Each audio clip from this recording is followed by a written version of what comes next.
Pemikiran terbesar mampu melakukan kejahatan terbesar, sama seperti melakukan kebaikan terbesar. Akal sehat adalah hal yang paling banyak dibagikan di dunia, karena semua orang berpikir itu diberkati dengan baik.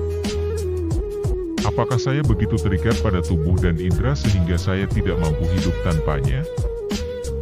Hidup tanpa berfilsafat sebenarnya sama dengan menutup mata tanpa berusaha membukanya.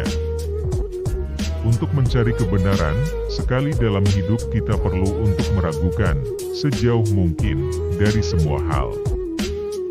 Mereka melakukan segala daya mereka untuk membuat keberuntungan menguntungkan mereka dalam kehidupan ini. Namun demikian, mereka begitu sedikit memikirkannya, dalam kaitannya dengan keabadian. Sehingga mereka memandang peristiwa dunia seperti yang kita lakukan pada sebuah drama. Penghancuran fondasi tentu saja meruntuhkan seluruh bangunan. Setiap masalah yang saya selesaikan menjadi aturan, yang berfungsi setelah itu untuk menyelesaikan masalah lain. Sila pertama adalah jangan pernah menerima sesuatu sebagai benar, sampai saya mengetahuinya tanpa keraguan sedikit pun.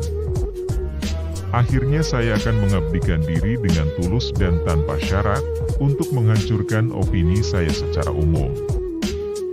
Yang terbaik adalah tidak terus mencari kebenaran, itu hanya akan membuatmu sengsara. Tidak ada yang lebih adil daripada akal sehat, tidak ada yang berpikir dia membutuhkan lebih dari yang sudah dia miliki. Untuk mengetahui apa yang sebenarnya dipikirkan orang, perhatikan apa yang mereka lakukan, bukan apa yang mereka katakan. Keraguan adalah asal mula kebijaksanaan. Tidaklah cukup memiliki pikiran yang baik, hal utama adalah menggunakannya dengan baik.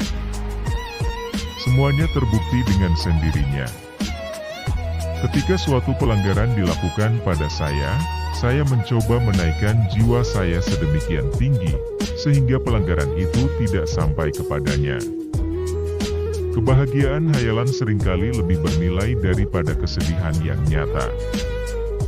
Kapanpun seseorang menggangguku, aku mencoba untuk mengangkat jiwaku tinggi sehingga gangguan itu tidak bisa menggapainya. Tidak ada yang lebih patut dibagikan selain akal sehat. Tidak ada yang berpikir bahwa mereka membutuhkan hal itu lebih dari yang sudah mereka miliki. Tidak ada yang sangat aneh dan mencengangkan, bahwa hal itu belum pernah dikatakan oleh satu filsuf atau yang lainnya. Setiap persoalan yang aku selesaikan menjadi sebuah aturan, yang digunakan untuk menyelesaikan persoalan lain. Memiliki pikiran cemerlang tidaklah cukup, yang penting bagaimana bisa menggunakannya dengan baik. Bagilah setiap kesulitan ke dalam banyak bagian yang sesuai untuk menyelesaikannya. Persepsi pertama, yaitu jangan pernah menerima sesuatu sebagai kebenaran sampai aku mengetahuinya tanpa keraguan satupun. Membaca semua buku yang bagus, layaknya sebuah percakapan dengan pemikiran terbaik di abad-abad sebelumnya. Untuk mempertajam pikiran, kita seharusnya lebih sering belajar daripada merenung. Dua operasi dari pemahaman kita, intuisi dan kesimpulan, di mana kita sendiri sudah mengatakan bahwa kita harus mengandalkan pada pengumpulan pengetahuan. Selain pemikiran kita sendiri, tidak ada hal apapun yang benar-benar di dalam genggaman kita. Seorang optimis melihat sebuah cahaya ketika kegelapan, tapi mengapa orang pesimis harus selalu menghilangkan cahaya itu?